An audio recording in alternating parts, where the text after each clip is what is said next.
Welcome, everyone, to the Fandom Podcast Network special presentation of Time Warp 1984 Part 1, 40th Anniversary and Movies in Pop Culture. And we are discussing the month of January of 1984. In this episode of Time Warp, we're going to cover the entire year, of course, throughout the year. We're going to be actually doing this monthly now, covering each month, which, of course, will cover the movies, because everything in 1984, as of this year, in 2024, is celebrating its 40th anniversary. And as I mentioned, we're going to be discussing January of 1984. My name is Kevin. I'll be your host. I'd like to introduce my guests for the special time travel journey back to 1984. With me, as always, is my co-founder of the Fandom Podcast Network. I'd like to welcome Mr. Kyle Wagner. What's up, buddy? I'm doing well. Kevin, I was told I could ask you for a phone number for Angel. Watch out for her, man. We'll get into that. How you doing, buddy? I am doing good, ready for a new year of an old year in 1984. It's true. Yeah, and it's going to be a good year, guys. Just want to let you know, just do a quick Google search right now of the movies that came out in 1984. It's going to blow your mind. But we can't start off this new year of 1984 without the queen of movie foo herself, Lacee Adahold. Welcome back. How are you? I'm well. How are you? I'm doing really good. How do you feel? How do you guys feel about doing this monthly now and covering each month? Because we're not going to just spend all the time on the movies. We're going to hit a little bit of the pop culture too, TV shows, stuff like that. What do you guys think? I'm down. It's going to be fun. It's going to be fun, but I do have a question. Lacee, are you like going through the monk right now? You got your hood going on. Are you in the Time Warp movie monk? I don't have very good lighting in here, so I usually wear my hat, but then it makes me very dark. So I'm putting on the hood because my hair is like, so I figured I have the, Now, so Kevin, before we go any further with Time Warp, though, we must talk just briefly about what's behind Lacee, because it's Lacee, what you got back there? Tell the video watchers and the listeners, describe what you got going on behind you there. Well, I'm having my theater room put in. Nice. That's happening yesterday, today, and tomorrow. And then I've got, oh my god, look at all those movies. Look at all those movies. Yeah, and that's not even all of them. Yeah, all those boxes back there need to be unboxed and alphabetized and crazy. So it's gonna be fun though. I'm working on it. When I come visit the Atlanta area where you are podcasting from, is basically going to be where I'm sleeping. So I'm just going to put that right there. I already claimed that room. Sorry. It's okay. There's plenty of room for y'all to fight, little cage match situation, and then all right. I plan to have very comfy, big, huge couch, or maybe recliners or something. There will be places. This is what I'm going to call like camping out. Right. So anytime somebody wants to come camping, then they. That's great. I'm gonna pretend like I'm at a video store, looking at all the cool videos that you got. But before we continue, want to remind people, first of all, this is Time Warp 1984. This is the Fandom Flashback Show here, of course, discussing the movies and pop culture of 1984 here on the Fandom Podcast Network. And we did want to let people know we got a couple of previous Time Warps you might want to check out. We did, of course, Time Warp, Buffy the Vampire Slayer TV series retrospective.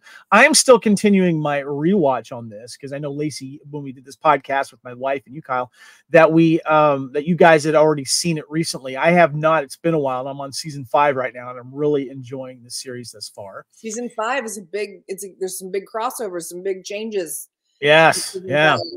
Mm-hmm. And previously, we wrapped up 1983 in December of 1983, and we also discussed not only the movies and pop culture, but we also discussed the award season, the movies that were awarded Oscars and or Razzies of 1983. Now, before we discuss what's been happening here, what we need to do is maybe do a little bit of time warping. But even before that, guy, what we'd like to do is discuss maybe something we talked about last year, but we didn't watch for one reason or another.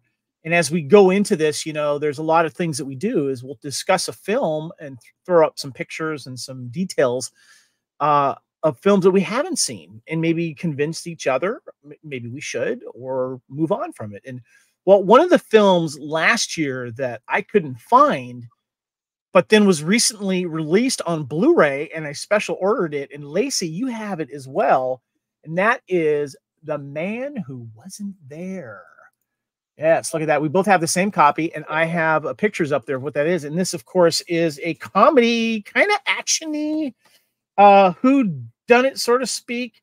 Came out in 1983, of course, starring Steve Guttenberg, Jeffrey Tambor, Art Hindle. And what was really cool about this edition was that they actually released a 3D version of this film. You could watch it non-3D as well. And Lacey, first of all, did you get a chance to rewatch it before this podcast? Yes, I watched it 3 days ago. Okay, perfect. So what I liked about it was that not only did you have the option to watch it in two versions of 3D, you got these glasses here, the old school red and blue lens glasses. You could watch that version in 3D, or the as I nickname the Real D 3D, where if you have those Real D 3D glasses, you can watch that version as well. And I'm putting on my 3D glasses there. Lacey, what were your thoughts on The Man Who Wasn't There? I thought it was fun.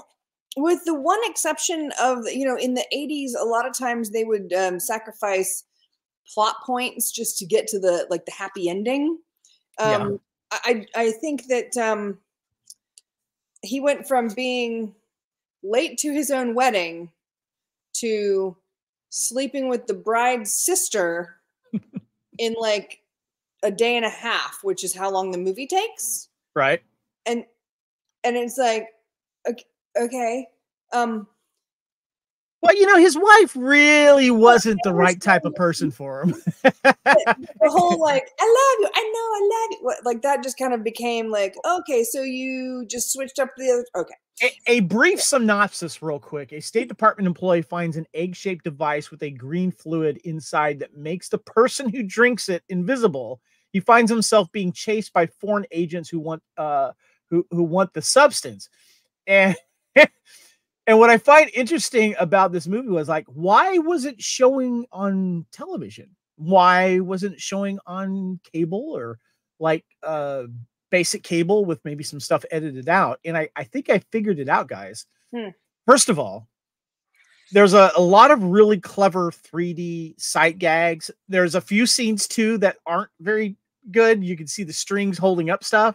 Mm-hmm. But there is extended scenes of nudity in this film that last for quite a bit of time. Hence the reason why it's rated R, and hence the reason why they probably didn't make it to basic cable with commercials and only a few scenes cut out, because some of it's kind of, because he's not the only one that drinks it. The girl that he ends up, I guess the sister or whatever, ends up getting it, and you end up naked when you're it doesn't make your clothes invisible. So if you want to be invisible, you have to be naked. But then you don't know when it's going to wear off. So every time you turn around, there's another scene where someone's going, oh, and then sometimes they're just like, all right, whatever. I've actually enjoyed it. I thought it was interesting. It wasn't the greatest movie ever, but it was entertaining to see all of because this movie was made to be in 3D for obvious reasons. There's a lot of sight gags in it. So the plot line is basically Chuck, but instead of a nanovirus, it's like a liquid. Yeah, pretty much. Yeah. But I think it's worth keeping on physical media. I enjoyed my copy. I'm going to keep it around definitely for sure. And Steve Guttenberg's always fun to watch. He's always even when he's saying something dirty or maybe a little bit lascivious, he's just got that smile where it's like, what? I can say this because I have a big smile and I'm so nice. Yeah. But it's kind of a lost gem, so I'm glad that they someone put it on physical media. Kyle. Well, I just want to throw, because I remember seeing this movie a long time ago. I think it was a rental or such. And I remember what you guys were talking about with why it wouldn't come to basic cable or anything like that. I'm thinking the movie time would be at least cut by a full quarter. That. But Kevin, I wanted to bring up another point before you hit that magical time travel button on all of our times around here, because this is our first time travel of the new year. but it is a very special year of time travel on the Fandom Podcast Network. Ah, I see where you're getting at. Yes, it is, sir. For this year, time travel is going to be a big theme on the Fandom Podcast Network, especially on our Culture Clash show, where we are going to be starting on our next episode of Culture Clash Live, covering movies that deal with time travel. And we're kicking it off with the classic time travel movie that I got Lacey turned on to and you turned on to, called Sound of Thunder. But we're going to be covering 2004, I believe that movie came out. Yeah. 2004. So it is an anniversary year for 20-year anniversary of it. Yeah.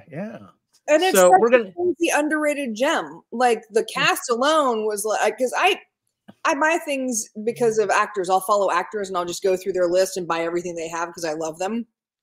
And I had bought everything that Edward Norton had ever done. Well, hold on. Don't give away too much right that. now. Save that for Culture Clash. I'm not Edward Norton. I just wanted to say that we are going to be running souped up time machines all year on the Fandom Podcast Network. Yes. Nice. Yeah. We're going to be watching some films I haven't seen and having fun with time travel throughout the entire series. And I think we're going to come up with a couple of like segment topics on how they handled the time travel and whether it was cool or what, how they did it. And so it'll be fun. Make sure you check us out. And the next episode of Culture Clash will be diving into that. So excited for that. Is it possible for you to have the scene from I think it's Avengers Endgame where they talk about all the different movies that do it, and where he's like, "That's not how it works. That's not how it works. That's not, what about Die Hard? Wait, that's not what." Did you just quote Hot Tub Time Machine? Yes, definitely. Yes. All right, guys. This is Time Warp 1984 Part 1, our 40th anniversary of the movies and pop culture, and this is January of 94. But first, let's take a step back into time. And, let's fuel up that DeLorean with a flux capacitor, slingshot around the sun aboard a captured Klingon bird of prey, take a step into that blue police box or phone booth, or step into that quantum leap accelerator, or in my favorite, take a dip in that hot tub time machine. As we travel back to 1984, we're going to remind you of what was happening in pop culture, sports, politics, television, and of course, the movies of 1984.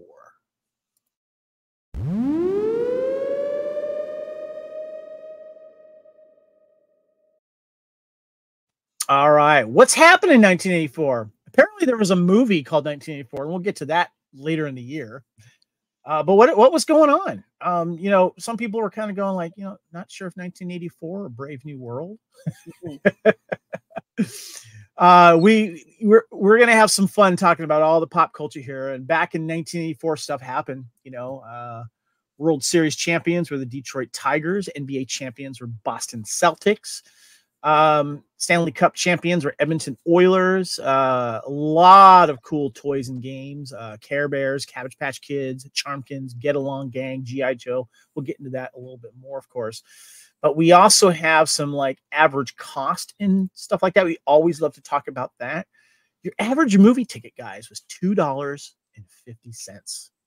$2.50 to see all these films. Such a deal. Kyle, where's our gallon of gas? How much are we at right now?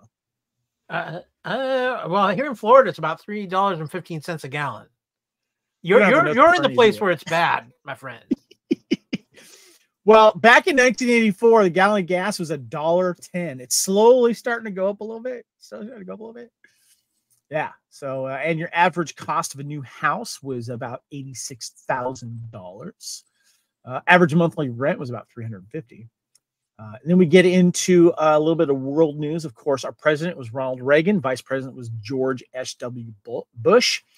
Warren E. Burger was our chief of justice. And of course, Mr. Tip O'Neill was the Speaker of the House. So, after a long history of religion and politics, the United States restored diplomatic relations on January 10th. The Holy See, the Vatican.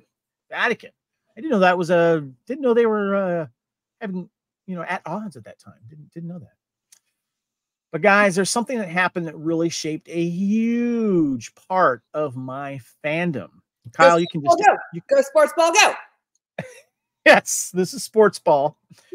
Kyle's going to do a face palm. That's fine. But hey, as the note taker here, you guys may know I'm a Raiders fan, and I was a Raiders fan since '80, but this is the one I remember the most. This is in Tampa Stadium, January 22nd, 1984. Kyle, you had not moved to Tampa yet, right? Or my No, I was still in Alaska, and you know, thankfully, you know, I was at that point where it was like, okay, I understand. I'm getting into football here because you were a couple of years older than me at the time, so you know, I didn't have to deal with the full pain of watching the Raiders win the Super Bowl.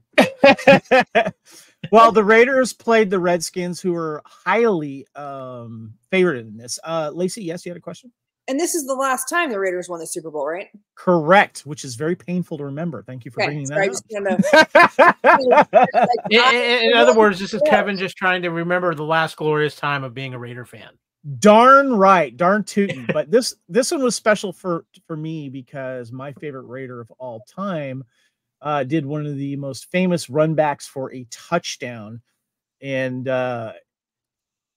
they basically kicked the butt of the former champion Redskins. And Marcus Allen, my favorite player of all time, ran that famous touchdown.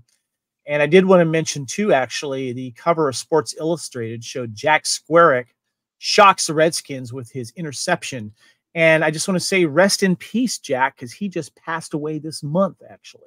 Oh. So yeah. So that was a huge deal. Big reason why I'm a Raiders fan. And I had to throw that in here with some pop culture because, of course, I'm a huge Raiders fan. So thank you for indulging me there. And go Super Bowl 18 MVP Marcus Allen, now also in the Hall of Fame. All right. We have some celebrities that were born in '84, guys. We have AJ Hawk, football player and sports analyst. Kate McKinnon from Saturday Night Live, actress and comedian. Sam Richardson, actor, comedian, writer, and producer. Luke Grimes, actor. Ashley Williams, actress. And Kid Cudi, actor, rapper, record producer, and singer-songwriter. Nice. These are making me feel a little old, guys. I mean, Next we have a couple of deaths, a few deaths in 1984. I don't know a lot of these guys, but I do know one of them. Jack LaRue passed away. He was born in 1902 as an American actor. Also passed away, Johnny Weissmuller, American swimmer. Jackie Wilson, American singer. And Francis Goodrich, American screenwriter. Luke Kelly, lead singer of the Irish band The Dubliners. And George Harmon Cox, American writer. And don't forget, Johnny Weissmuller, he was Tarzan. Oh, that's right. Thank you. See, Lacey, that's why we have you, because I did not remember that. So yeah. Yeah. Well. All right, next we have some tech here, guys. Some important news on tech. Very important news. All right, January 22nd, Apple 1984 commercial is aired during the Super Bowl on January 22nd, 1984. Earlier that month, Apple's Macintosh computer was already the most anticipated personal computer release ever. As part of the rollout, Apple commissioned director Ridley Scott to direct a 1-minute commercial for the Mac. The commercial, which cost at least $300,000. Ooh, that was a lot of moolah. In 84? Dang. Yeah. The dystopian world portrayed in the advert is inspired by George Orwell's novel 1984, with the role of Big Brother being filled by a man dictating to the masses from a giant screen, only to have a hammer-wielding woman run up and destroy the screen, freeing the people. The Big Brother motif was a veiled reference to IBM, Apple's main competitor. The commercial, shown only once, is considered a major turning point in the marketing of computers. The ad, of course, directed by Ridley Scott, is met with both criticism and praise and replayed on numerous news channels due to the stir it caused. Now, 2 days later, Steve Jobs officially launched the Macintosh PC. And on January 24th, Apple's Macintosh computer goes on sale, priced at $2,500. Look at Steve Jobs with hair. I know, right? Oh my goodness. Like, is this on video? We're doing a video, but there's also an audio, right? So if you're not watching the video, you gotta go look at the video, because Steve Jobs has hair. Yeah. Kyle, did you know anyone at the time that had this computer? No, because first of all, let's talk about. I want to talk about this ad real quick because this ad was a game changer. It changed how advertising was done. Period. But the problem with this ad is people were like, "I don't get it." There's a lot of confusion about this ad. Yeah. And then you add in the price point on the Mac, and yeah. Let's not remember, it wasn't too far after this that Apple kind of hit on some hard times for a little while, as you know, especially towards the end of the 80s. But yeah, this was an interesting time, and that ad was a game changer across the way and changed Super Bowl advertisements for forever. Lacey. Okay, just another note about the photo. If the wall behind him was red, this could be from The Shining. He's wearing like the suit, and the way he's like standing, he looks like the bartender from The Shining. You know what I keep thinking? I keep thinking this is the computer that was used in the scene of Star Trek: The Voyage Home when Scotty goes, "Computer," and he's holding up the mouse. World's largest mouse. Mm-hmm. All right, guys, we have some products that came out in 1984.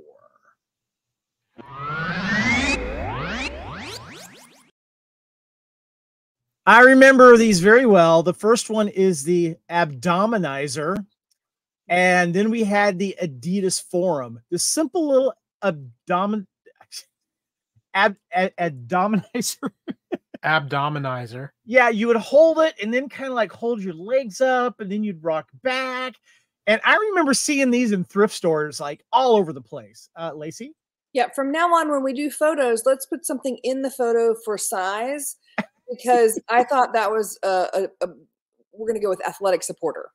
Well, let's just say you put your butt in that. No, I mean, I thought it was a gentleman's athletic supporter. Wrong side, Lacey. It was a couple of feet wide and a couple of feet long, basically. But yeah, I should have had a picture of someone actually using it. So yeah, got it. Who had the shoes, the Adidas Forum? Those are popular. I have one word and 3 letters for you, Kevin. Yeah. Run DMC. All right, guys, let's go ahead and hit some toys.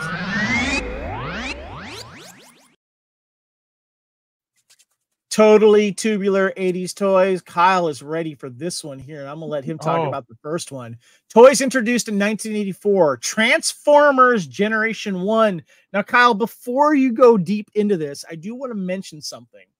That there's a few of these Transformers in the front of this one Transformers picture here that were very easy to transform, and also very similar to GoBots. But go ahead. Well, that was the Mini Spy line. Transformers actually spun out from a Japanese toy called Diaclone, and they mixed in a few other things. Generation 1, 40-year anniversary of Transformers, which makes me feel old, but very popular. A lot of compared to today's toys, made with a lot of die cast. They were amazing. That first generation started something, but it's the second round that comes out later in 1985 with Dinobots that really puts Transformers on the map. But one of the all-time greatest toy lines ever, one of the all-time greatest toy franchises ever, and still going strong. But Kevin, you got a couple other interesting ones up here, and I have a bone to pick with you. Oh, please do go.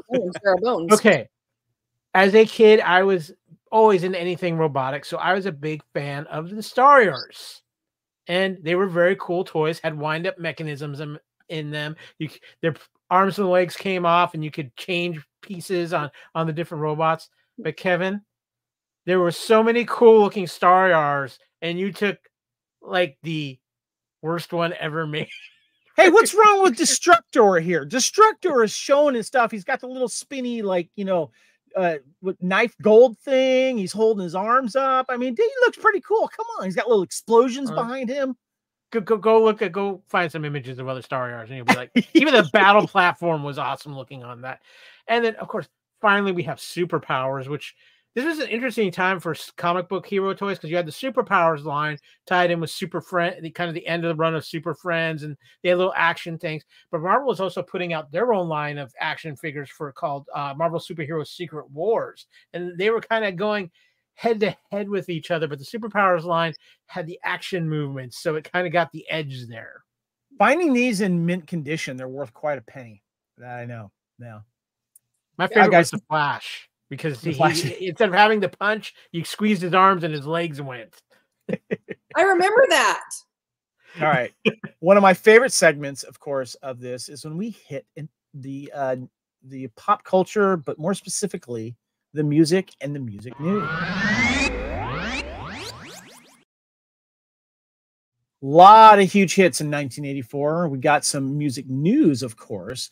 January 11th, BBC Radio 1 DJ Mike Reed announces on the air that he will not play the single Relax by Frankie Goes to Hollywood because of its suggested lyrics. The BBC takes a total ban on the record at about the same time. Now, the following week, January 21st, Relax launches #1 in the UK singles charts despite the BBC ban. It will spend a total of 42 weeks in the top 40. You guys remember this song? Because I sure do. I remember the song, but I think I might have been too young to know that it was dirty. I'm thinking about it now and I'm going, like, I just know the chorus and I don't think that there's any, I have no idea what it's talking about. I'm going to have to go back and listen to it.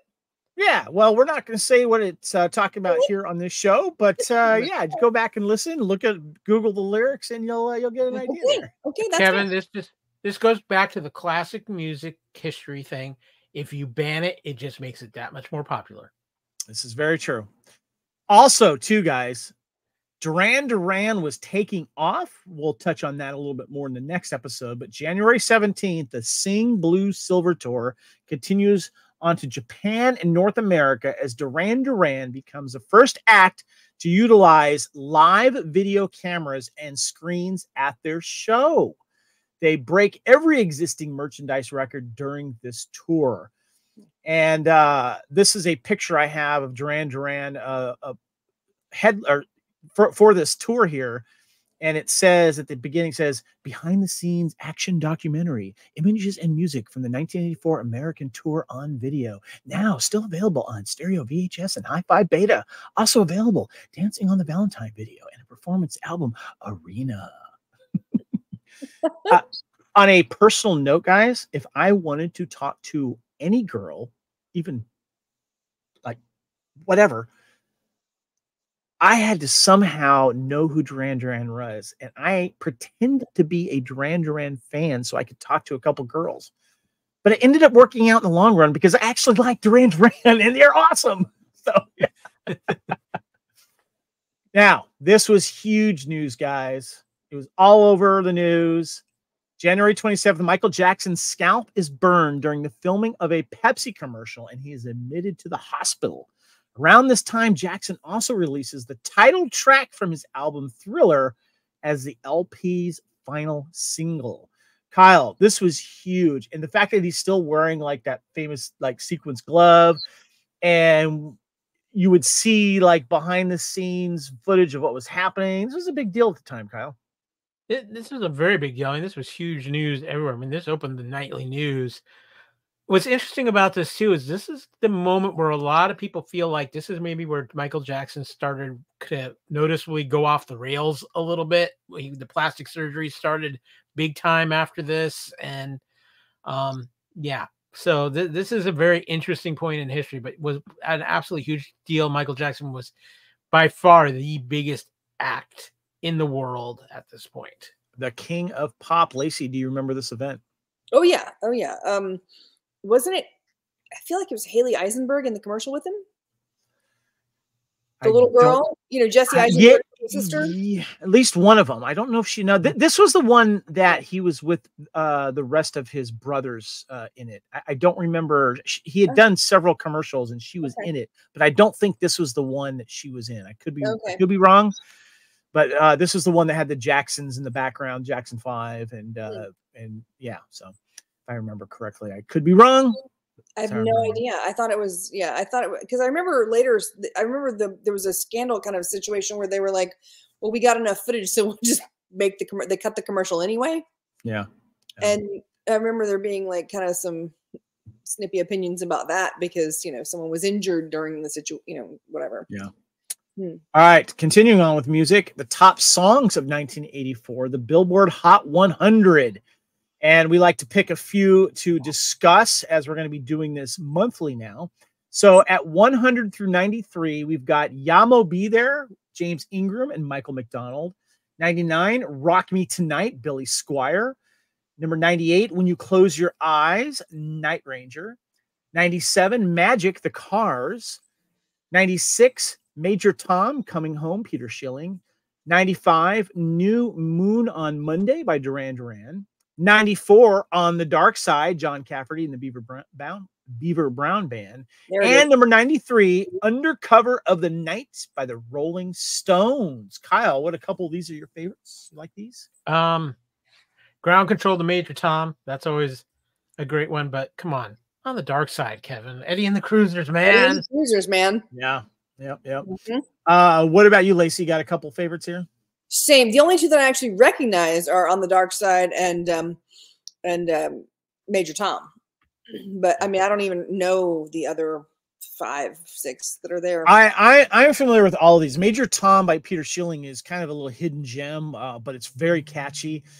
The only one I don't like, and I always think of the movie 40-Year-Old Virgin, is Yamo Be There by I just thought it was a Michael McDonald song. I didn't realize James Ingram did it with him, but it reminds me of that song 40-Year-Old Virgin.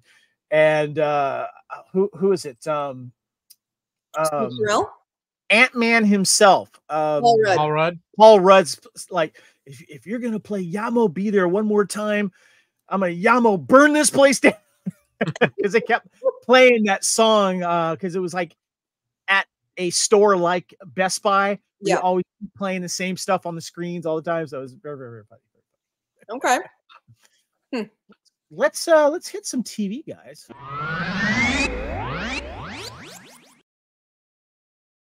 (1984) in television. Now, we got some interesting stuff to talk about because what a lot of people may or may not know is that when you release new shows, you always usually released it during the fall, right around September. That was like new TV time, or your favorite TV shows were returning. However, some shows were canceled at the end of that year before they ever got to see the next year because of horrible ratings and what have you. So they always had shows that were kind of like in backup that would be mid-season replacements. And I think most of these that we're going to talk about here were mid-season replacements because they came out in 1984 in January. And it's quite interesting, the series that we have here. And the first one is Riptide. And this lasted a couple seasons from 84 through 86. Lacey? It's right there. I can see it. Yeah, on your collection? Yeah. So I actually had never seen a full episode of this before. Oh, it's so fun. I went and watched, I think it was probably like the 2-hour premiere because it definitely was longer than a regular episode. Mm-hmm. And I got to tell you, I thoroughly enjoyed it. I recognized some of the filming locations in the LA Harbor Arena area. It was really, really cool. And for those of you that don't know what it's about, a case of private investigations agency run by 2 Vietnam War veterans and their computer geek friend from high school, armed with toughness, their own helicopter, and the third's technical ability. That's from IMDb. It's kind of bad though. It was paired with Simon and Simon. So you had like the private investigators and then Yeah. Kyle, we have a little bit of trivia on here. Yeah.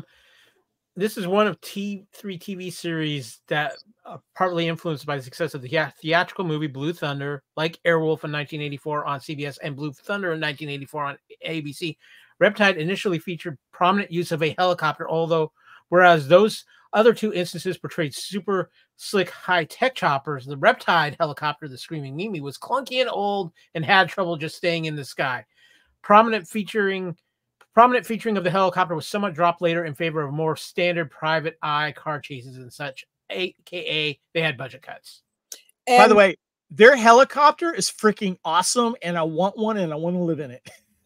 And they also really kind of like gauged towards the Riptide kind of moniker by doing a lot of boat stuff, a lot of one of the guys lived on a boat, and they, Yeah. it was constantly getting like broken into and blown up, and he was always having to, yeah. Of course, creators were Stephen J. Cannell and Frank Lupo. Stars Perry King, Joe Penny, and Tom Bray. So yeah. I love Perry King. I'm a big fan of his, and he also has a Star Wars tie. In the original radio dramas, he played Han Solo. So always appreciate him. Next, we had Night Court. Lasted only, what, a couple episodes, Kyle? No. 1984 to 1992. An eccentric, fun-loving judge presides over an urban night court and all the silliness going on there. Of course, major stars were Harry Anderson, John Larroquette, Richard Mall, Marky Post, among most there. And Kyle, you have some trivia for us, I'm sure, because there was a lot of changeover in the first few seasons. Oh, yeah. You're going to have to give me a minute here because I got to flex my Night Court love here, because Night Court was one of the greatest sitcoms of all time in the 80s, and one of my favorites. But I'll give you some of this trivia because, believe it or not, Night Court really didn't get its cast fully set till about the third season. The show featured over 5 cast changes within the first year, including 6 female leads being featured before Marky Post was settled on. Post was the producer's original choice in season 2, but could not get out of the Fall Guy contract. Gail Strickland played the public defender in the pilot episode before being replaced by Paula Kelly, who was then replaced in season 2 by Ellen Foley, before Post joined in season 3. Post did guest star in a season 2 episode as Christine Sullivan just before Foley's arrival. 2 clerks were featured, but first Karen Austin and then Charles Robinson beginning in season 2. 3 bailiff changes were Selma Diamond, who died after the show's second season, Florence Hallop, who died the following year, and then Marshall Warfield, who remained until the show's finished. The only cast members to remain from the pilot until the finale were Harry Anderson, John Larroquette, and Richard Mall. Now, I've just got to say personally, Night Court is one of my all-time favorite sitcoms. This show to me, John Larroquette as Dan Fielding is one of the greatest sitcom characters in the history of sitcoms. But this show just worked. The cast had great chemistry. Harry Anderson was wonderful. The sad part of it is, of the original cast now, only Marshall Warfield of this cast in the picture, only Marshall Warfield and John Larroquette are still with us. Yeah. And they have rebooted Night Court with the daughter of Harry Anderson's character, and John Larroquette has returned to that show. Lacey, your thoughts on Night Court? I loved Night Court. I remember this being one of the ones that we would sit up in the bed, like at my grandparents' house, like all the cousins would like jump up on the big king size bed and watch these before we were told to go to bed at night. Cause I think this was like an 8:30 show or a 9:30 show. 8:30 was usually when it went. So it was this. We were allowed to watch, this and then maybe MASH. Yeah. I caught onto it a little bit late, but ended up watching it, I believe, until the end. And of course, I did catch it on reruns. And Kyle, you probably are along with me. We have big crushes on Marky Post too. Yes. But she was hilarious. She was really funny too. Very talented. Yeah. And I just want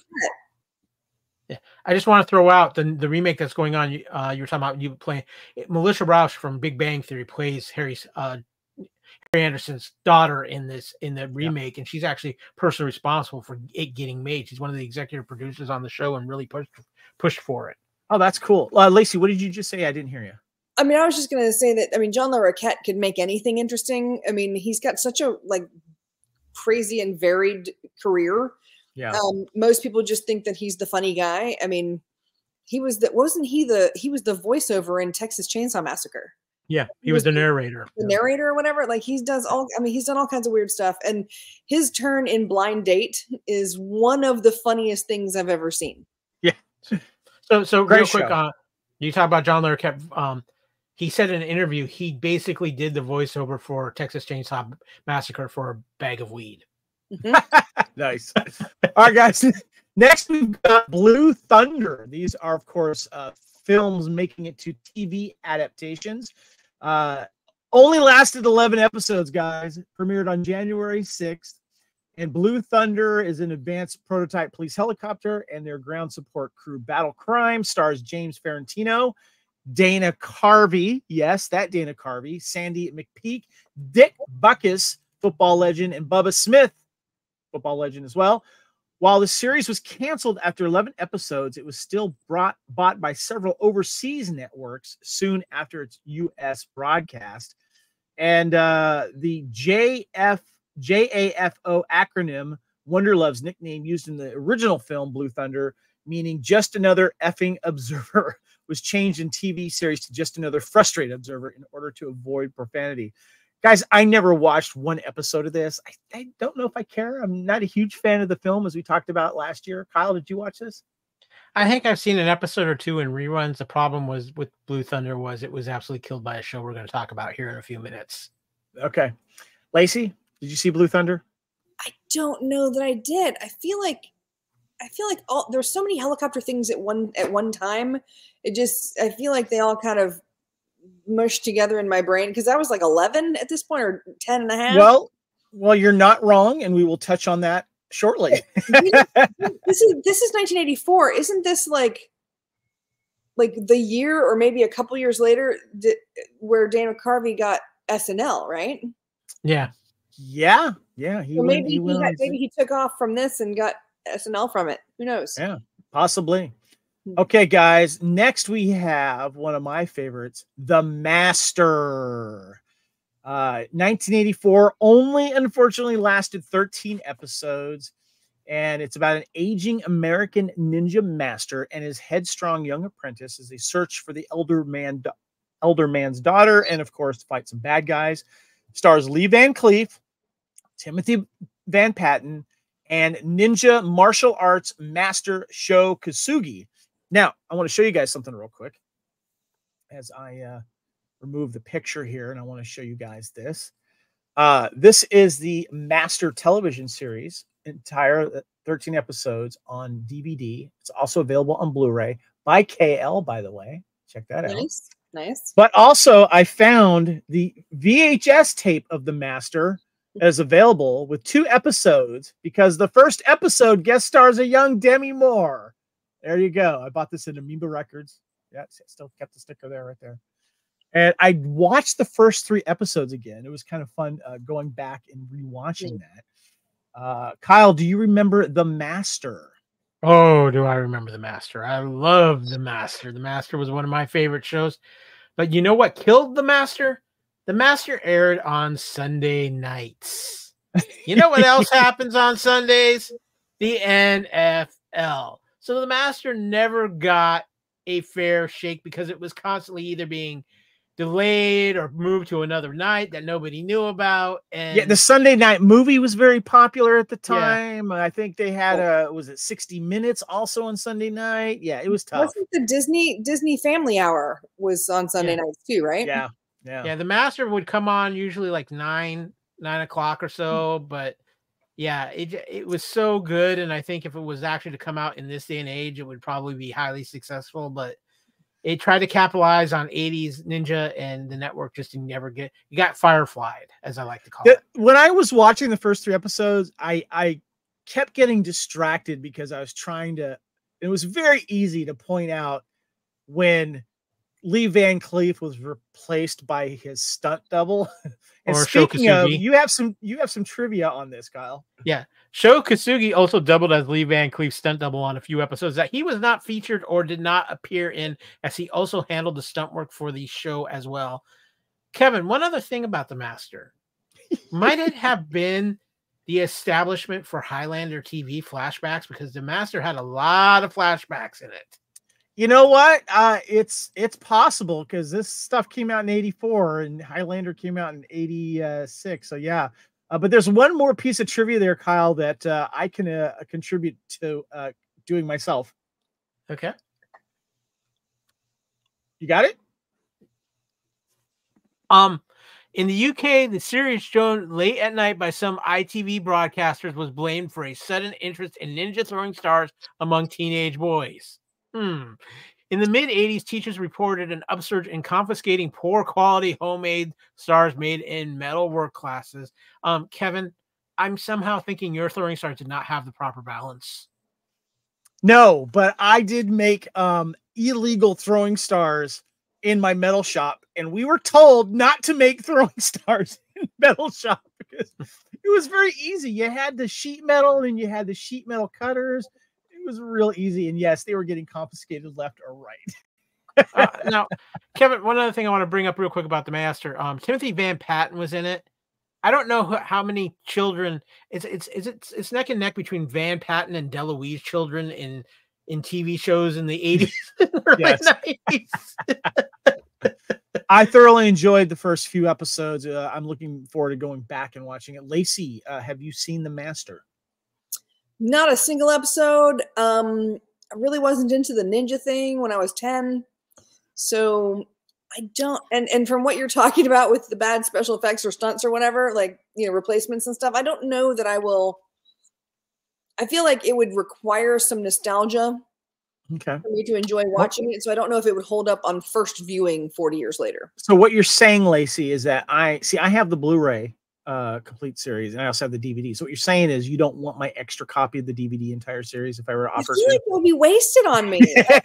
Okay. It would probably look delightful in my library, but I mean, let's face it, I'm sure someone out there is all right, wants it. I'd hate to take something that somebody else would want. Next, we have Airwolf, guys. Debuted January 22nd. Lasted a little bit longer, 1984 to 1986, the TV series did. Stringfellow Hawk is an expert helicopter pilot and gets to fly an ultra-advanced military helicopter. Airwolf, his employees are the Firm, a division of the CIA, and his missions tend to be an intelligent gathering nature. His burning desire, however, is to locate his brother St. John, missing in action in Vietnam. Famous creator Donald P. Belisario, stars Jan Michael Vincent, Alex Cord, and Ernest Borgnine. Kyle, before we get in the show, you got some trivia for us here. I have some trivia for this here. Jan Michael Vincent's addiction to alcohol and drugs was a constant problem during filming. Airwolf would be the last major leading role for Jan Michael Vincent. After the show was canceled, the chopper was sold to a German firm and became an air ambulance. It crashed during a thunderstorm on June 9th, 1992, killing all 3 crew members. Oh, man, that's sad. Kevin, I have another extra piece of trivia on this, because here you talk about it going through 1986. Airwolf actually technically went through 1987. CBS canceled Airwolf in 1986. However, it was then picked up in syndication by the USA Network.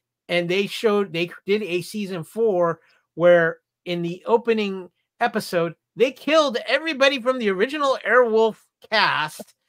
And the show was taken over by, I believe, one of the Van Patten boys as well, as playing, of course, Jan Michael Vincent's long lost brother, St. who got rescued in the first episode. But during the rescue, of course, Stringfellow gets killed. And let me just tell you how the effects in the final season, because they gave Airwolf a laser, and it was really, really bad. So they're trying to find a way to definitely get rid of Jan Michael Vincent here, because he had his issues for sure. Yeah. But I think it's safe to say also one of the greatest theme songs in television history. It's true. Yeah. Lacey, what? So his name was Stringfellow. Mm-hmm. And his brother's name was St. which is actually the nickname for St. John, which is interesting. Yeah. St. and okay. Just going, okay. All right, guys. Next we have Mickey Spillane's Mike Hammer. Came out January 28th, ran from 84 through 89. Hammer is back in a smashing new series. The killers can't scare him away. The ladies can't leave him alone. And the danger never stops. Tonight, a trail of murder leads Hammer into a deadly trap. I'm reading, of course, from the newspaper ad here, 10 p.m. CBS. And this is, of course, was the cases of Mickey Spillane's classic private eye character. Mike Hammer is a two-fisted private eye. He's tough. He's honest. The girls love him. The series follows his exploits as he solves a variety of crimes, most of which involve murder somewhere along the way. Of course, starring Stacy Keach, Lindsay Bloom, and Dawn Stroud. This kind of became Stacy Keach's signature thing. This is what he was known for. My dad used to watch these. It wasn't really my thing, but he kept doing this for a while. I think he came back and did these like several TV 2-hour movies and stuff like that. Kyle, you've got some trivia for us. Yeah. There were fewer episodes in the 1984 season due to the fact that Stacy Keach had to serve a 6-month jail sentence in England after being convicted of cocaine possession. I didn't think they arrested people in the 80s for cocaine possession, Kevin. In the I know, UK, right? in the UK, man, they don't tolerate. Also, the mysterious and stunningly beautiful woman known as the Face that Mike frequently sees around town was played by the stunning, beautiful actress Donna Denton. She's later featured in season 3, A Face in the Night. What do you guys remember of this? Have you ever? Was your dad into this? This feels like this always felt like a dad show. You know, It's always felt like a dad show. My dad really wasn't into it. I was never big into this, and I'm gonna be honest with you. I'm kind of a mixed bag on Stacy Keach anyway. There's some stuff he's done I've liked, but for the most part, I'm like, okay, whatever. But I remember CBS advertised the hell out of this show constantly. Yeah, definitely. All right, guys, we're going to get into some our top-rated television series from 84 through 85. And, of course, we are going to tackle a few at a time. Of course, Cagney and Lacey, very popular, lasted from 81 to 88. And we also had Trapper John M.D. at number 29. It went from 1979 to 86. And then next we had Hill Street Blues, which debuted January of 1981 and went through 1987. Guys, any thoughts on these three shows? Were you fans of any of these? Not at the time because of just the content. Cagney and Lacey, I know, was a big hit. Trapper John, this MASH spinoff. I would probably say the one I was most familiar with was Hill Street Blues because my parents were big fans of that show. Gotcha. Let's see. So Trapper John was the spinoff from MASH, which didn't hold the same amount of, love in our family. But I just got the whole series of Hill Street Blues in box set. The Cagney and Lacey thing, I loved it because nobody else had the name Lacey. Because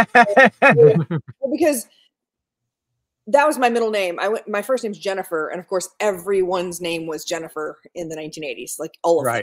Oh yes, lots and lots of Jennifer. Great class, 20 kids, 8 girls, 6 of them named Jennifer, like for real. Right.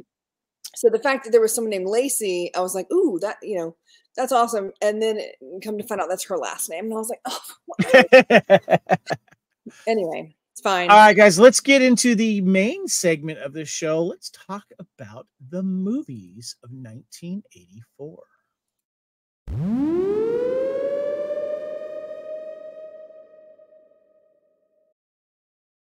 So we have some 84 celebrity film debuts. We like to mention a few during each show, and a few of those out there was Marshall Bell, who was in Birdie, Jeffrey Blake, The Last Starfighter, Jesse Bradford, Falling in Love, Ralph Brown, The Hit, and Simon Callow in Amadeus. Now, we will say, too, of course, this is the Fandom Podcast Network, and this is Time Warp 1984 Part 1, the 40th anniversary, discussing everything that's happening in January of 84. And we are returning to the cutting room floor. There's a couple of movies after we talked about the main set of movies that did make it to the cutting room floor that we're not going to spend hardly any time on. So just a little tease there. The first film, though, guys, I tried to find a way to watch this. I could not find it anywhere. This came out January 1st, called Ordeal by Innocence, a thriller suspense. And it is starring Donald Sutherland, Faye Dunaway, and Christopher Plummer, based on, of course, the Agatha Christie novel.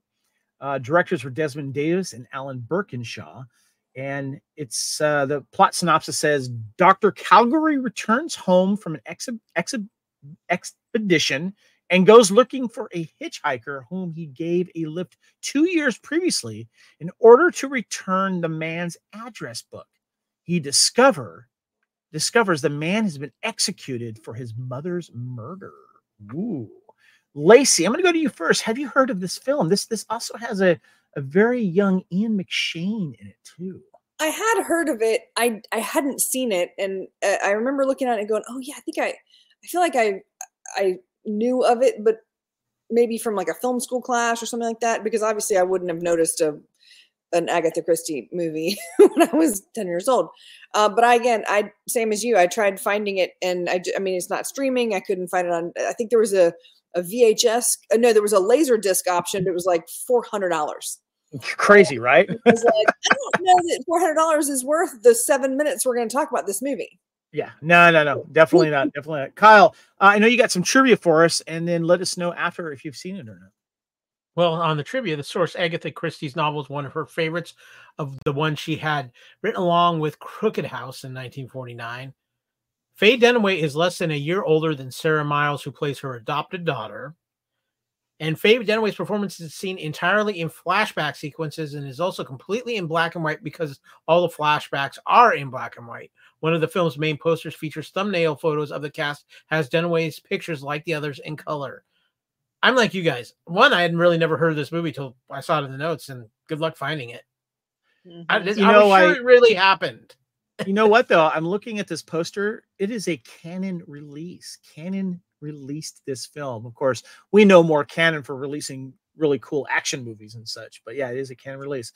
Well, if anyone has seen this and can recommend it, let me know. But I did want to put it out there because, man, there's a lot of good actors in there. So there you go.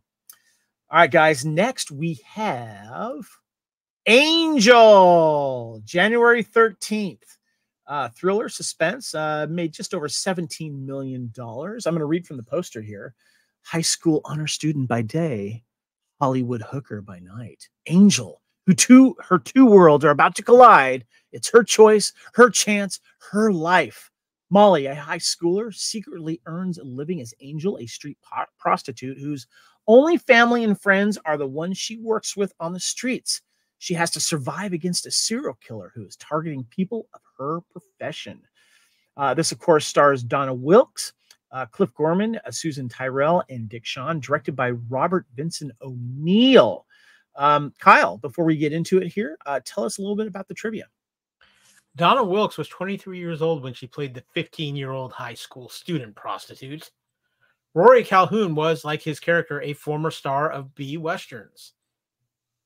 Angel gained popularity on video, which helped spawn 2 sequels.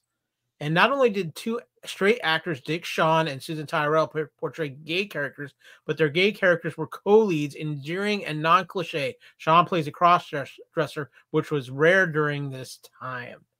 Now, yeah, Kevin, I think you and I can at least agree, when you look up VHS hits of the 80s, Angel is in that book somewhere. Oh my God, yes, it is definitely the book that you gave me with all of the art and all that kind of stuff. This DVD, or excuse me, at the time VHS, was so popular, always around there. And I have the DVD release of the Angel trilogy. I have the first one, Angel. Next one is Avenging Angel, and the next one is Angel 3, the final chapter. Angel, the second one is actually another woman that plays Angel. But the character that remains the same in all 3 is Rory Calhoun, who is a Western star. And he's one of the guys that walks along Hollywood Boulevard and gets pictures with people because he's a former Western guy that's worked with a lot of famous people, and he quotes them in the movie. But of course, when you find out when you watch the film, guys, that the reason why she's doing what she's doing is because she didn't want to be put in a home for kids. Her parents are dead and she wants to go to school, and the only way she can pay for her apartment is doing what she's doing. And it's an interesting look on the life down there on Hollywood Boulevard. Kyle, your thoughts on Angel? It was one of those movies. I mean, it's the cover. Let's be honest. This is the case where the cover sells the movie, especially on the VHS. I know many a guys who tried to sneak this rental past their parents, and sometimes it worked and sometimes it didn't. But yeah, this was just one of those. It was truly a staple of the mid-'80s video rental store. You could not be considered a video rental store if you did not have a copy of Angel to rent on the shelves. All right, Lacey, I'm almost afraid to ask, have you seen Angel? I think I saw one of them. I want to let you know, though, that copy that you have, that DVD that you have, yeah, it's a $200 DVD. Wait, what? That particular DVD that you have is out of print, This one here? Yeah, and it's worth like $200 on eBay and Amazon, all those places. On Amazon, no, it can't. No way. $189 on Amazon right now. This doesn't feel like an old copy of it, though. You mean you're talking about the triple feature? Is that what you're talking about? It's the triple feature. Yeah, the Angel Collection. Yep. You know what? I'm sure there's this doesn't feel like an original copy of it. So I don't know. I'm just saying it's out of print, and it's been out of print for a long time. Okay. You can actually find this on eBay for a lot cheaper, though. This one here, though, first one comes up $33.99. There's one for $34. There's one for $59.90. Damn, holy crap! Right, you're right. This thing is not cheap. Yeah, Kevin, you might want to put that in the lockbox. Yeah, if you want a new copy, it's $189 on Amazon. It's actually there's actually a $47 for there's a payment plan for it if you're on Amazon. Plan of like there's a payment plan for the Angel trilogy. That's fantastic. Well, I'm gonna take care of you're paying for 3 movies, so you know. Yeah. Have you seen Angel, Lacey? Yeah, there was a kind of a smattering of the kind of the underage prostitute movies that came out like all around that time, and maybe for the next few years. I don't know that I saw this one. I know that Linda Blair was in a couple of them. I know that Brooke Shields was in a couple of them. I know that it was one of those things where that really wasn't my jam. So if I saw a part of it, I'd be like, no, I'm good. Click next page, next channel. You know, Kevin, it's when I think about it though, I don't remember Angel making like the big like HBO, Cinemax, or Showtime run either. Yeah, I only remember seeing it on VHS. I don't remember that either. I didn't get pay channel till a lot later, but yeah, it was just an iconic cover, and you're like, wait a minute, girl in high school, also a hooker? I'm in, you know. Well, they always had names like Angel or Pretty Baby or Daddy's Girl or Special Doll, like all these different, and we were just like, no, ew, no. Gotcha. Yeah. Anyway, I like the other thing, or the reason I like it too, is it's all shot near like Hollywood Boulevard, and I'm very familiar with that area, and I love watching 80s films because so much has changed down there since then, and it's definitely gives you an idea on how tough things were down there, because it was nasty down there in the 80s, just like it was in New York and stuff. So, all right, guys. So next we got this film that I was very curious about. It's called Covergirl. I think it was straight to video, if I remember correctly, but it says the poster says, they are the world's top models. During the day, they create fantasies, and at night, they live them. Covergirl. A moderately successful fashion model meets a wealthy entrepreneur who's determined to make her a superstar by controlling every aspect of her personal and professional life. But she's strong-minded and resistant to his methods. Directed by Jean-Claude Lord. Stars Jeff Conway. Yes, that's Jeff Conway from Grease. Irene Ferris, and Kathy Sheriff. Now, Kyle, I'm going to have you mention, we only got a little bit of trivia here, but I want to go back to it after you mention the trivia here. Okay. Paulina Porzakova's debut. Yeah. Supermodel. And Kevin, they spent a record time, so much effort into filming this. It filmed from August to November 1981. Paulina Porzaková. Supermodel, more famously known for marrying Rick Ocasek from the Cars, being in the movie with her called Her Alibi with Tom Selleck. Very young in this, by the way. Now, I just want to say I actually enjoyed this. I found it streaming either on YouTube or something for free. I can't remember. There's no awards for acting in this, but it was actually entertaining to see the lifestyle of these models going through this time. I just want to mention it was like Star 80, but without the death and the horrible abuse that she had to go through and eventually die in Star 80. But Jeff Conway, of course, is the wealthy entrepreneur. He is a dick in it. There is someone that does die due to suicide, so there's that. But I actually kind of enjoyed it. It was cheesy. It was fun. I do recommend it. It is streaming somewhere. I just can't remember where at the time. But it was interesting to see what these girls do in their off time, the bonds that they have, and all the crap that they have to go through with men constantly trying to get in their faces and control their lives. Oh, their faces wasn't where those men were trying to get. This is true. Yes. I remember this. There were several kind of model-esque photo shoot Covergirl movies / TV shows that came out this year. My favorite was Cover Up with John Eric Hexum, where it was a group of supermodels and photographers, and it was a front for their aspiring.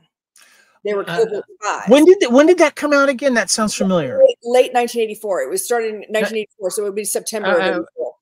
Unfortunately, that show is remembered for a much darker topic because that was the yes, show yes. that John Eric Hexum accidentally killed himself on the set of. Yeah. Glenn A. Larson production. Yes. Yeah. Jennifer North. Yeah. Richard Anderson. But Michael T. Williamson. I think this one was a little bit too adult for me. Yeah. The other was on primetime, so it was okay. Gotcha. All right, guys, I want to get into one of my favorite sex comedies of all time, and that is Hot Dog the Movie. Very popular comedy, made over $17 million in the theatrical release. A constant, VHS rental, of course, in the your comedy section. Rated R for obvious reasons. Harlan Banks heads to skiing championships in California. A teen runaway tags along as he parties and competes with friends and foes. Stars David Naughton, Patrick Hauser, Tracy Smith, and Shannon Tweed. And I was just telling everyone I had a little mishap when before we started recording here, guys. Lacey, you've got the Blu-ray. Apparently I need to upgrade to that because when I was trying to open up my DVD here that I have of Hot Dog the Movie, I was trying to pull the DVD out and my DVD broke. Look, it broke. Oh, it's sad. It's sad. Oh. Yeah. Anyway, the poor physical media. But it is tree ornament. What's that? Now you can turn it into a Christmas tree ornament. You cut it by 3 sides and then you put a little notch in the top. You can, turn it into a post-apocalyptic DVD Christmas tree ornament. I'm so going to do that. And I'm going to think of you every time I put it on the tree next time. So there you go. Okay. So, this movie is really fun. I enjoy it for several reasons, obviously, but I actually like even though they're not great actors, I like the 2 young teens that team up and, they eventually, they get together and then they break up because Shannon Tweed, and then they get back together. Some hilarious, skiing going on here with, of course, I think it's the French ski guy who's a big dick and German. He's German. Okay. And, so just one of those classics. There's a lot of ski films that came out, and this was the one that probably stands over all of them. And I'm going to have to upgrade like you did with the Blu-ray. Lacey, what are your thoughts on Hot Dog the Movie? And Kyle, when we come to you, you're going to give us the trivia. Okay. So first of all, upgrading is a great idea. This has a 50-minute documentary where David Naughton, who I think it was like probably the 35th anniversary where they did and then this is the unrated producer's cut. Can you hold it up to the camera a little bit more? I want to get a good picture of that. There you go. Hot Dog, unrated producer's cut. Very nice. Yeah. Okay. Here's the thing. Commentary, all kinds of crazy interviews. The only person that they haven't, I don't know. There's only one person that wasn't available for the actual. Apparently, these guys, like every 10 years, they get together and do a convention. Oh, that's so cool. Like this big party time or whatever. But yeah, David Naughton does a whole bunch of crazy, tells all kinds of fun stories of who was doing what, who shouldn't have been, all this kind of stuff. The fact that he's going out supporting another film that's not, an American Werewolf in London. Yeah, and he actually has great things to say about it. He was like, everybody after American Werewolf in London, everything that he got was just, horror movie after horror movie after prosthetics after prosthetics. And he was like, his agent was like, hey, I got this like ski. Do you know how to ski? And he was like, sure, I know how to ski, which was not exactly the truth at the time. So apparently the production was very much like the show in that everyone was sleeping with everyone else and they were trying their best. Like crew and everybody else like trying to get together to get everyone together every morning. Yeah. Because if there was fresh powder, sometimes people would literally like take a powder. They'd go and go. Now, when you say fresh powder, you mean snow, not cocaine, right? Yes, there was no. You gotta think with this cast, it probably was both. Yeah. Right, there you go.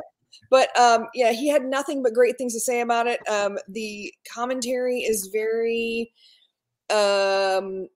there's a little tea spilled on the commentary. I'll just say that there's some little tidbits of information that that are kind of doled out of who was doing what with and to whom. Nice. But yeah. All right. And I'm gonna have to. The DVD will probably have the same special features as Blu-ray, but I don't get the Blu-ray. But does my DVD does come with a few special features that yours might not come with. Mine comes with standard modified to fit your screen, and comes with original theatrical trailer and English mono. That's awesome. Mine comes with production credits. Okay, you win. And a little interview. Nice. Okay. Also, interestingly enough, this is the first time a movie had been called something the movie. And it was David Naughton, like while they were sitting there trying to figure out what they were going to call the movie. You know, because wait a minute, wasn't Kentucky Fried Chicken the movie also called the movie? Kentucky Fried Chicken the movie? No, that was Kentucky Fried Movie. Oh, Kentucky. You're right. Okay, good. Yeah. Kyle, you got us some trivia for this, please, and then let us know if you have seen it. Miss Queen of Movie Foo stole the first trivia because David Naughton came up with the title for this film. Oh, none of the lead actors could ski. Patrick Hauser, in particular, was brought up a week early for ski lessons, but never looked comfortable. So most shots of the leads on skis are in close-up. Lynn Weiland, who played Michelle, aka Banana Pants, was a member of the United States freestyle ski team from 1979 to 1981. She was also the 1981 U.S. champion in aerials and 1981 U.S. Canadian champion in moguls. She said in a 2016 interview with Outside Magazine that she was in 4 Greg Stump skiing movies, 2 Warren Miller skiing movies, and had covers on powder and skiing magazines. But people still remember her as Banana Pants decades later, and she's fine with that. She had a great time making the movie. Nice. So I just need to comment, because this is such a fun comedy movie and continuing the sex comedy theme that was rampant through 1983. But any movie that has the Gene Simmons kryptonite in it, Shannon Tweed, gets my stamp of approval. Yeah. This was really the first one. This was 84. Then you had a couple in like one in 86, one in 89. And then because, you know, Ski School and Ski Patrol didn't come out for 3 or 4 years after this. Yeah. And so, and then like, I think it was like 94 or 95 or maybe even early 2000s when Out Cold happened. But this was kind of the first one that was, no pun intended, a balls out comedy on a ski slope. Yeah, it's funny, and of course it has your nudity, but I gotta tell you, I really like the 2 young kids in this film. I thought they were, you know, a cute couple, and you know, the only thing that bugs me though is like the lead kid does the typical like, oh, I'm gonna sing a song on acoustic guitar for the girl. It's so cheesy, but I love it. It's so 80s. It's so 1984. I mean, it's really 80s. All right. Next one I've been excited to talk about because I've been wanting to get it. I had not heard of this film until I did the research for 1984. And it is hilarious. It is called Surf 2, The End of the Trilogy. Yes, there was no Surf 1, and yes, there was no Surf 3. And it was called Surf 2. And the poster says a movie that gives insanity a bad name. Surf 2, The End of the Trilogy. A disgruntled nerd who was bullied in high school creates Buzz Cola, a soft drink that turns surfers into mindless zombies. Directed by Randall M. Badat, stars Eddie Deason, Linda Carriage, Terry Kaiser, Eric Stoltz, Cleve-On Little, and more. Yes, that Cleve-On Little. And Lacey, let's show our copies here because we have the same copy, I believe, our Blu-rays. Yeah, I think yours came with a cover. Mine did not have a slip cover on mine. Oh, yours didn't come with a slip cover? Okay. No, I mean it's got the same. It has the same thing. Mine's just on the inside. Gotcha. Yeah, it comes with a little book too. Yeah. Right. Wait, are you saying one of yours is bigger on the inside? No, it's just that we flipped it over. Like his has this as the outside, mine has this as the inside outside. Yeah. I have a. So. Yeah. So I watched this film. I did not watch it with the audio commentary, which I want to get your thoughts on it though. But I just want to mention that Eddie Deason has been in a lot of films, Grease, of course. And he always plays that nerdy kid. And you when you see him, you'll recognize him. But this movie was a lot of fun for several reasons. And it was filmed in like a bunch of areas down in LA and Malibu, a lot of beach areas there. But one of the things that I loved about it is that it had Dick Dale, who, if you don't know, is a surf music legend. He's very famous for creating a lot of those surf music jams. And he was on there. And I just thoroughly enjoyed this. I love the idea of these guys who are surfers, and this nerd creates this soda that turns them into zombies. And he had his own little like zombie underwater like hideout. And it's just really silly. But Lacee, I want you to talk about, you said that you watched the audio commentary with Eddie Deason, and it was pretty funny. Yes. Okay. First of all, there are two different versions. There's the theatrical, and then there's the director's cut. Much like we were talking about on Payback, the studio started saying that they wanted certain things to be involved, and the director was like, "No, that's silly. This is my vision." And so he got ousted. They spent a little bit more money and put a whole bunch more like TNA in it, cut a bunch of plot points out, took out a bunch of the zombie stuff, and just put a bunch more boobs in it. I watched both versions. Plus, each one of them had 2 commentaries. So I watched this movie 6 times in 3 days. That is impressive. I love it. Eddie Deason, like, I just want to be best friends with him. He was so funny and so, like, he was so genuine that even though his commentary is very much, you know, I was telling you the last movie, like somebody was spilling a little bit of tea. This guy goes kind of full out, talking about, you know, oh yeah, she was super nice, but she was on drugs all the time. She had this one lady who was with her, and she was kind of like her handler or something. But I truly think that she was just bringing her drugs, and I don't know. But I think this is her last movie because I think she died. I think she overdosed. I think she died soon after. Like, just talking about all these, and he was just, but it's not malicious. Like, he's just got this smile the whole time. You can hear him smiling. Like, everything he says, he should, like, and he's talking about how nice everybody was and how, you know, the production was kind of, you know, shoestring budget and stuff. And there's, you know, a particular shot where, what's his name's up on the ladder, like painting the sign on the surf shop. And he's actually correcting it because it was supposed to be a sign that said they were selling surfboards, and they forgot the F. So they made it look like he painted it himself, and he was just, I mean, he just gave all these little fun details. If you're going to watch one of the commentaries, that's the one I recommend. Kyle, you have some trivia for us. Well, as you said earlier, despite the title suggesting so, there never was a surf one. Originally announced as a 3D production in Variety 1982, hyping actress Linda Carridge at the Cannes Film Market, the movie was filmed without the 3D gimmick, though some setups do seem to be set up to take advantage of 3D photography. Some of the items removed from the zombie surfer's digestive tract include a carburetor, Jay Hoffa's underwear, a wooden plank with Orca written on it, an homage to Jaws, an audio tape, a mirror, and a stingray. And as Lacee was talking about, there is a director's cut on the Blu-ray disc that runs 100 minutes. But Kevin, I have a question for you. Yes. Does the name, one or two names mean anything to you? Either Joe Bob Briggs or Rhonda Shear? Joe Bob Briggs for sure, dude. This feels like a Joe Bob Briggs movie that you would see. Oh, yes. Oh, yes. Yes.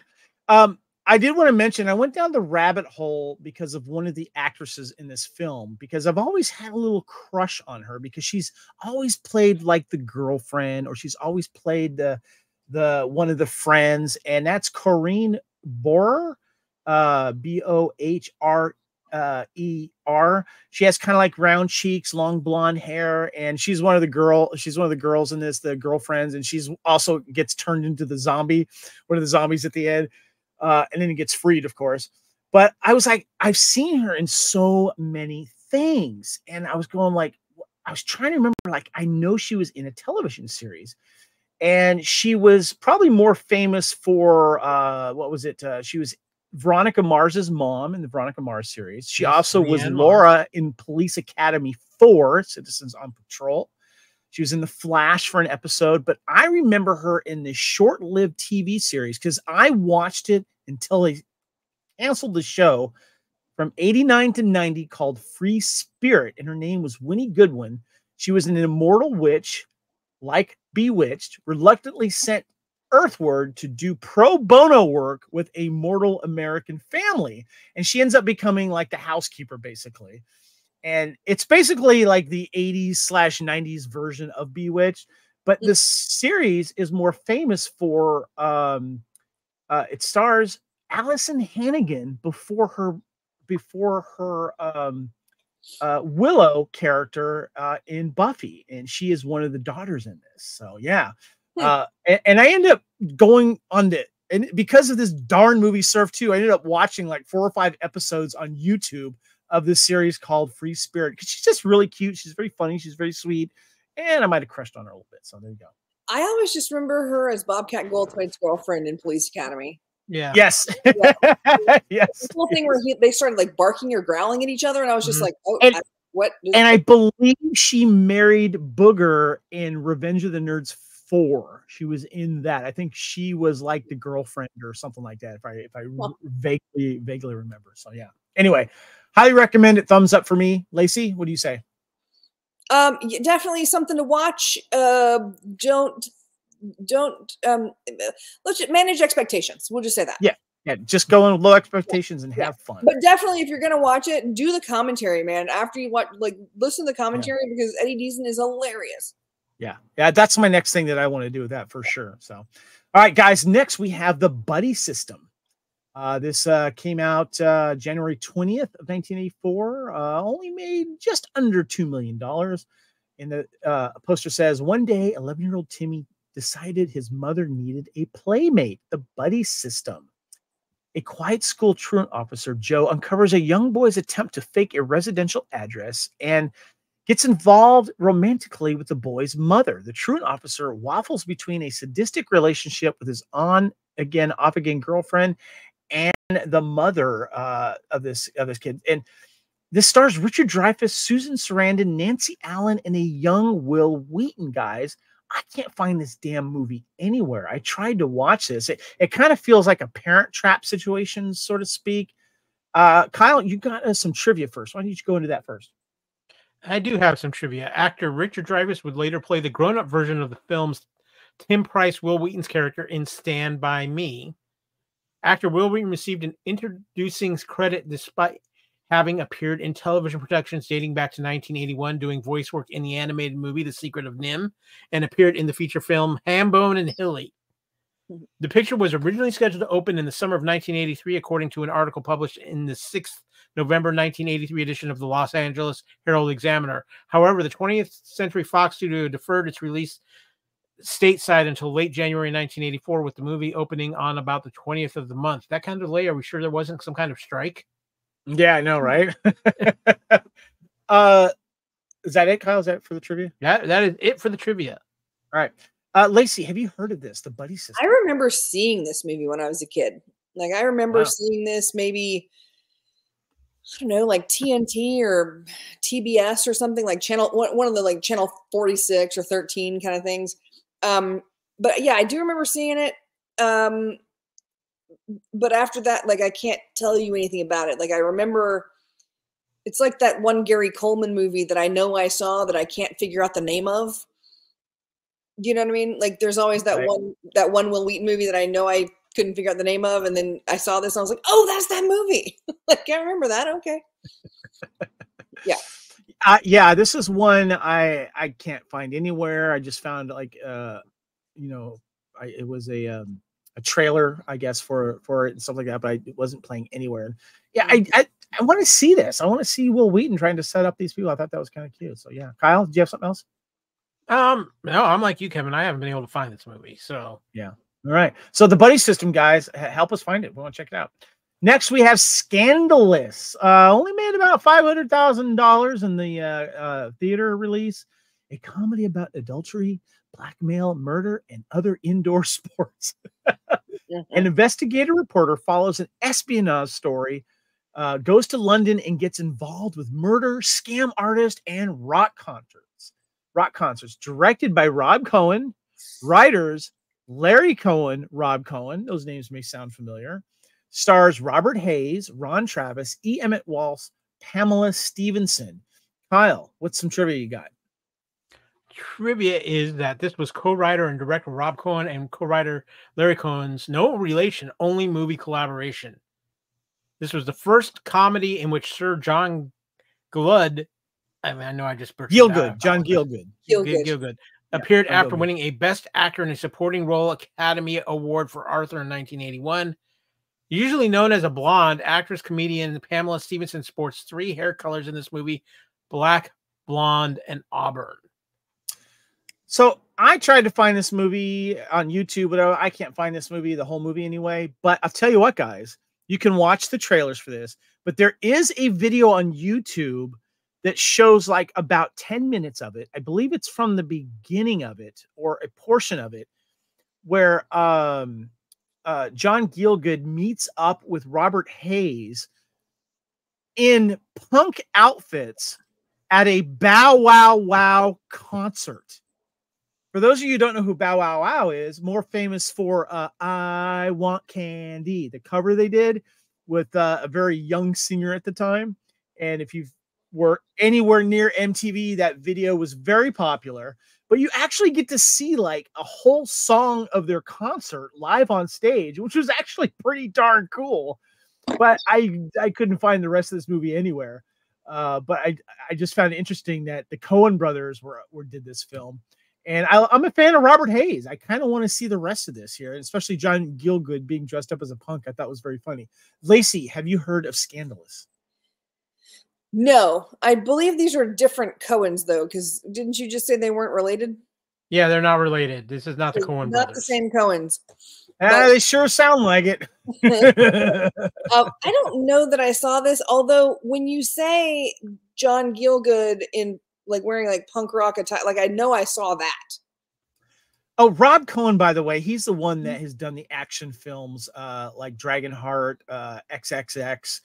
Stealth. I think he did one of the Fast and Furious movies. Yeah, the first. Yeah, that's right. Did one of the Fast and Furious. Yeah. Yeah. So he's known as kind of an action director. That is Rob Cohen. Yeah. Got it. And God bless Pamela Stevenson. She was trying to have a moment right now because she was coming off of being in a Superman film. Was it a good Superman film? No, it wasn't. But she was still trying to have a moment. So different Coens. All right. Well, the next film, guys, is one I really want to see. I saw a trailer for it because I can't find this anywhere. And this is kind of a hidden film I never heard of, starring Steve Martin, called The Lonely Guy, a romantic comedy made just under $5 million, opened up January 27th, 1984. And here's what the poster says. He's on a bike with a dog with a girl chasing him. And they love to put long stuff on posters. And this one says he was young, free, and eligible, real eligible. When his girlfriend left him, he tried his best to meet all kinds of women, lawyers, teachers, secretaries, any women, but he just wasn't succeeding.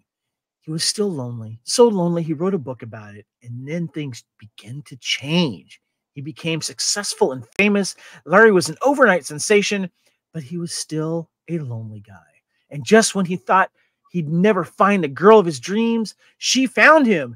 And that's when his troubles really started. Lonely Guy, starring Steve Martin, Charles Grodin, Judith Ivey, Robin Douglas. Arthur Hiller is the director.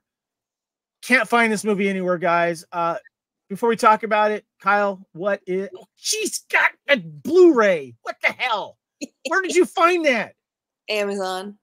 Is it really on Amazon? Yeah, I think it was like $11. It was not very expensive. Damn it. Okay, we're going to come to you in a second. Kyle, Okay. give us some trivia because I really wanted to watch this for the podcast.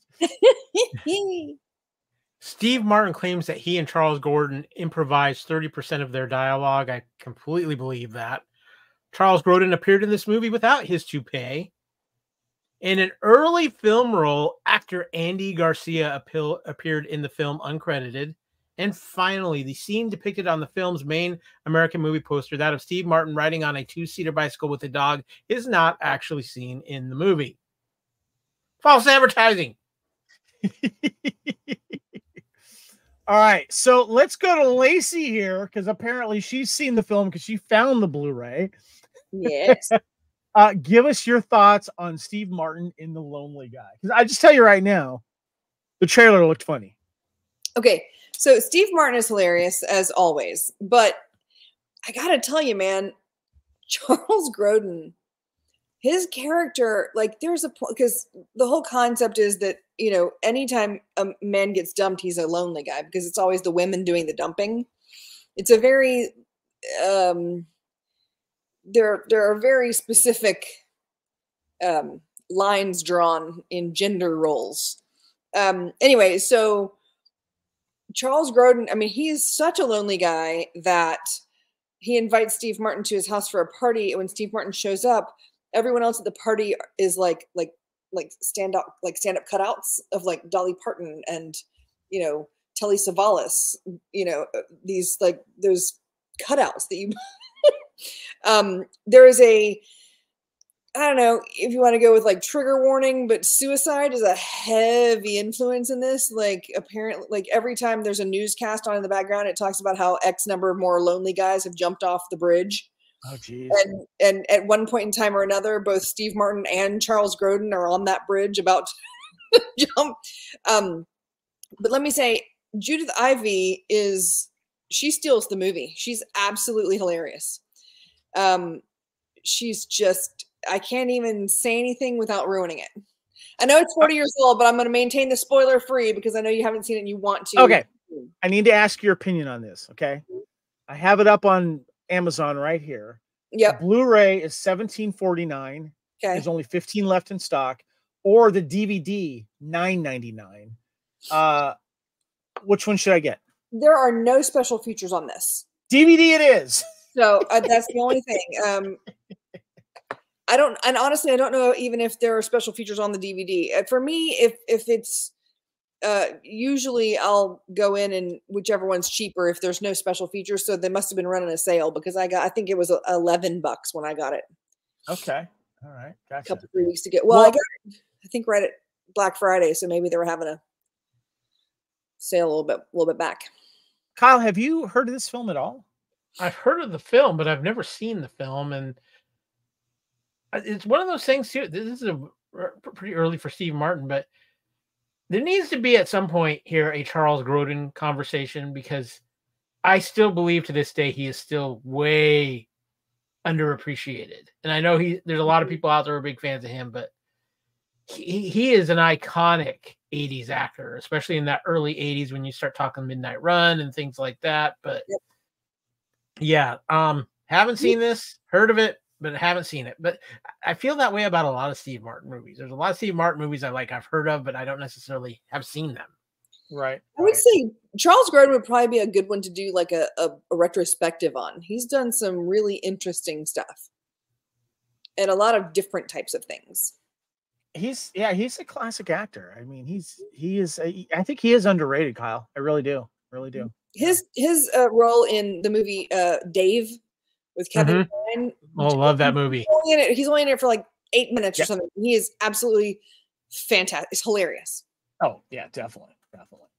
Well, I'm going to go ahead and get my $9.99 on Amazon right here because I got to watch this movie. I'm really curious about that. So there I am going, I can't find it anywhere. And then Lacey's just slowly holding up in front of the camera. Well played, Queen of Movie Foo. Well played. All right, guys. That wraps it up for our movies of 1984 January. But we do have a couple on the cutting room floor, guys. And I'm going to mention them briefly because, Kyle, I want you to read the trivia that I found fascinating, though, for this movie called Violated.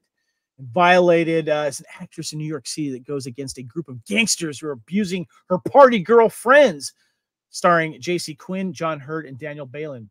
But there's an interesting trivia in this, Kyle.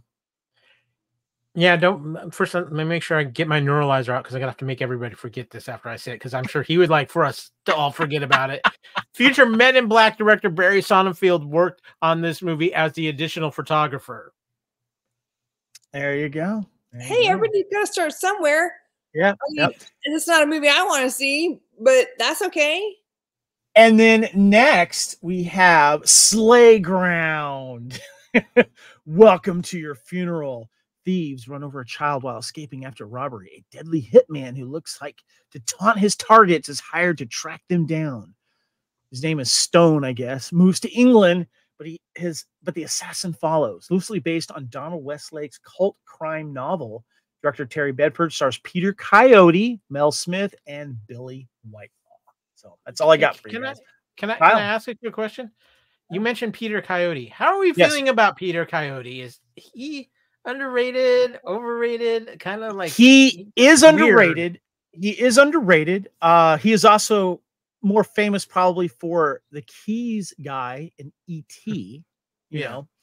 But he is in one of my favorite movies that no one's ever heard of that came out, I believe, this year that we will be discussing called Heartbreakers. Look it up right now because if it is an 84 film, which I believe it is, we will be discussing it. Because it is hard to find, and I love it. And I think I have a VHS copy of it somewhere, if I remember correctly. Is that the one where he plays the theater director? I can't remember, but it's he and his friend that are living in New York, dealing with ladies and relationships and problems. And they're very good friends, and they're both going through struggles and stuff. And it was a very good film. I really enjoyed it, and he was great in it. Yeah. But Kyle, to answer your question, you know, I've liked him in everything I've seen him in. I don't know. What do you think? What was the movie he was in with Bette Midler and Shelley Long, where he was the spy and he was dating them both so he could pass notes back and forth to other spies? I can't remember, Kyle. Like Outrageous Fortune or something. I don't know. I can't. I feel like it was this year, maybe 80, 84, 86, somewhere in there. We'll see. I'll look it up. Okay. I'll figure it out. All right. So, guys, we've got some top grossing movies in 1984. And guess what? None of them happened in January. Yeah, we'll get into that later when they do start hitting there. But yeah, none of them came out in January. So, guys, I want to get your final thoughts on this first month. Here's some interesting stuff came out, you know, especially when it comes to TV and some music and stuff. Kyle, let's start with you. I think this is one of those times in Time Warp, and we have, especially going monthly now, where it allows us to focus more on some of these things like TV and such, because there are some months, especially in the early years of the way movies were released during this time frame, that are just, it's bare bones. You might get one or two, something that's halfway interesting to talk about, but it's pretty empty. But that gives you the opportunity to explore more of the pop culture and the TV and other things. And I think this is coming one of the cases as we continue to go through the 80s, because I really feel like it wasn't until the 2000s where we really started getting more impactful movies in the early months of the year, because it started changing because everybody wanted to have that Oscar thing towards the first of the year because they wanted it to be prominent in people's minds. But it'll be interesting. However, I do know that there's a very influential movie coming up in the next Time Warp. Very true. Very true. We'll tease that in a second here. Lacey, let's get your final thoughts on this month's episode of Time Warp 1984, January. I think there's a lot of interesting stuff. I mean, let's face it, we managed to talk for 30 minutes just on the 3 movies that we did find. You know, I mean, maybe we're able to go a little bit more in depth on them, and I think that's kind of fun. I think that one of the big things that happened in the 80s is, you know, especially the mid 80s, there were a lot of technical strikes. So you'd maybe have like one of the labor unions would go on strike. So whether it was, something in New York where the city shut down, or something that was on strike within the film industry. It took so long to film a movie and then cut a movie and then release a movie. A lot of times these strikes would happen, you know, in September for some reason. That's when all the pay hikes and all that kind of stuff would happen. So if you've got September and you've got a movie that takes 3 months to film and another month to cut, you don't have anything in January or February for that matter. So Right. a lot of these, I think that I really do remember there being, every time I turned around, you know, and again, 11 years old, not paying attention to the news that much, but there was always conversation of like, oh, there's another strike. Oh, there's another strike, you know, so maybe that had something to do with it. It's a good point. Yeah. You know, and to kind of echo what Kyle says is that one of the things that we wanted to do with Time Warp this year, because we are going to be going monthly as opposed to like quarterly or just like, you know, covering a couple months at a time, is it gives us a chance to dive into some other stuff. Because obviously we celebrate the movies, but there is so much pop culture, and we love to take you back and go back into time here. And let me just tell you guys, like I said, I don't want to tease too much right now, but 84 has got some classic movies where that's probably pretty much when it comes to the movies, we may only be discussing those movies because there is so much to talk about. But coming up, of course, as we continue to celebrate the movies in 1984 here on the Fandom Podcast Network, Time Warp is going to be looking at February of next month, after, of course, January. And some very interesting things that we're going to be touching on here. Of course, Footloose. We're going to be talking about that. Blame It on Real, which I'm excited to watch for the very first time. I've never seen it. Have it on DVD. Stranger's Kiss. Lassiter, which I do own on DVD. Crackers and more. Of course, Webster, Remington Steele, and Duran Duran will be mentioned again. So there we go. Wait, Kyle. I'm feeling my Kenny Loggins coming on here. I watched Footloose and the remake back to back, and I have thoughts. Yeah. My friend Anessa is in the remake. What's that? My friend Anessa is in the remake. All right. Well, make sure you watch the remake, Lacey. Again, don't remember it because I want to talk about some comparisons on that. And Kyle, have you watched the remake of Footloose? I've watched it. I've tried to avoid it. I suggest giving it a watch again because there's some stuff that I need to talk about regarding that. And by the way, the Hot Dog the movie Blu-ray is out of stock on Amazon, so maybe I should just do the DVD. I don't know. No, wait. I don't know what the special features are on the Blu-ray, on the DVD, but the Blu-ray, the commentary on the Blu-ray is worth it. Okay. Well, I'll find out, but I'm definitely going to get The Lonely Guy because it's only $10. So yeah. Nice. All right, guys, let's go ahead and close things out here on the Fandom Podcast Network. Thank you guys, of course, for listening and watching. You can find the Fandom Podcast Network audio master feed at fpnet.podbean.com. Of course, if you're watching this video, thank you very much. If you're listening to this audio podcast, make sure you go check out the video. Give us a like and a share because we're sharing, of course, all the pictures of the posters and some other fun stuff on there, the TV series and such. Please subscribe and share us out there, of course, on the Fandom Podcast Network YouTube channel. Fandom Podcast Network is on all major platforms, including podcast platforms, of course, including Apple Podcasts, iTunes. Fandom Podcast Network is on Facebook. You can email us at fandompodcastnetwork@gmail.com and also find the Fandom Podcast Network on Twitter and Instagram. My name is Kevin Reitzel. I am on X, Twitter, Instagram, and Threads at Spartan_Phoenix. Kyle, where can we find you? You can find me on Twitter/X at AKyleW, or you can find me on Instagram Threads at AKyleFandom. I just want to say here's how powerful the magic of the movies of 1984 are. I got the greatest text I've ever gotten during this podcast because I was informed your service is complete. You do not need to report to jury duty tomorrow. I give credit to this 1984 podcast. That's fantastic. That's awesome. Lacey, how can we find you?